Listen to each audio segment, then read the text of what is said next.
It is the question that I'm asked the most. Why did I stay? Why does any woman stay? And for the life of me, I can't understand why people are obsessed with it, because to me, it's so obvious. Why does anybody stay with somebody that they love? You know, we've all been in relationships that, even if they weren't abusive, we're not working any longer, and we all stay far longer than we want. And you stay for the same reasons. You stay because you love the person, or you love what you used to have, or you're trying to take care of your children. When we ask, why did you stay, you know, we're blaming the victim for their abuse, as opposed to asking, why did you hit this person? Or why are you violent? Or why do you feel the need to be violent? Why would somebody abuse? Why would somebody beat the people who love him or her most on earth? Until we ask that question, we won't be able to obliterate domestic violence. We have got to focus on the perpetrators of violence, not the victims.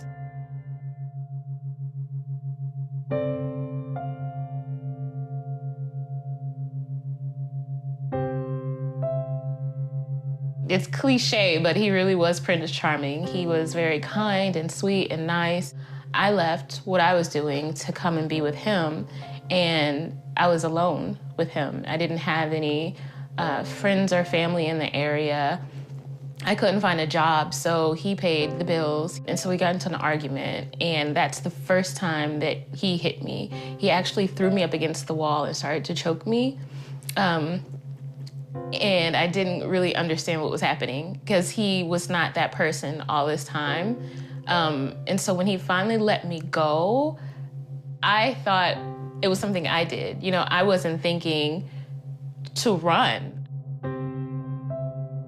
After we got married, it didn't stop. It just got worse and worse and worse. And I felt like I was trapped. At that point, we had moved from where we were across the country again, and I was further isolated. I didn't have any friends or family, and essentially he still was the breadwinner. I was dependent on him. So if I left, what was I gonna do? Where was I gonna go?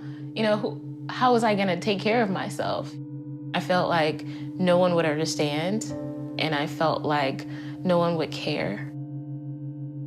The first full-out physical attack was 5 days before the wedding. Part of me knew I had to leave him right then, that I couldn't marry somebody who had done this. But then this other part of me said, but wait, it was one time. And I told myself he'd never do it again, that I was sure he was very sorry, and I didn't leave. I married him.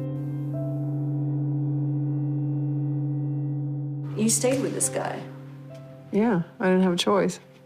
I mean, he told me, and I absolutely, you know, that's the part that it always, it's so interesting to me. When it's like, you know, the standard question, why didn't you leave? Why didn't you leave? Why didn't you leave? Well, he was trained by the United States Marine Corps to hunt people down and kill them, and he told me if I left, he would hunt me down and kill me. That's why I didn't leave. I used to pull what he would call my disappearing acts, and that would be, I would, you know, get the boys and get out, because it just was getting too intense. But I would always go back because at least I knew where he was. At least I knew the routine. I knew what to expect. But, you know, it's a terrible way to live, to always be looking over your shoulder. He didn't start out with being abusive. He started out with being incredibly sweet and incredibly attentive and incredibly thoughtful and incredibly kind, and saying things to me that no one had ever said, and paying attention to me in ways that no one ever had. You know, and I was really taken by it. One of the reasons why we stay is because the behavior is such a drastic change from the person we met in the beginning, and we're constantly looking for the man in the beginning instead of concentrating on the man that is in front of us. Once I understood that, then I made the decision, you know, I gotta go. This is not the same man I married. I mean, I love him, but he's gonna kill me. With every violent moment, I felt further connected to him in this kind of twisted way. I felt that, we had this secret that bound us together and that this was something big and we were working on it. And so we had to stay together until we worked it out. The violence got to a point where I realized that I could die. I had to create a plan. I had to figure out where I was gonna go and how I was gonna get there and who I was gonna reach out to for help if there was any. I was scared. I was afraid that he would find me. I was afraid that he would be so angry that I left, that he would come after me. I couldn't just get up and walk away. And it was the most terrible feeling to know that I could leave and I still couldn't leave because I was bound by this psychological trap that I thought was love, that wasn't love.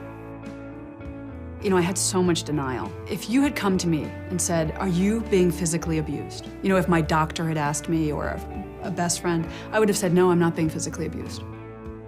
You do feel isolated and you keep a lot of secrets. You keep a lot of secrets in your heart, in your home, in your head. I stayed because I believed him when he said he wasn't gonna do it again.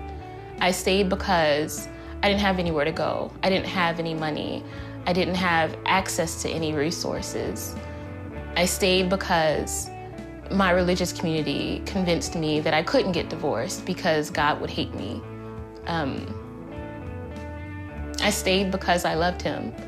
I stayed because he was the love of my life, and I wanted to believe that love could conquer all, including abuse.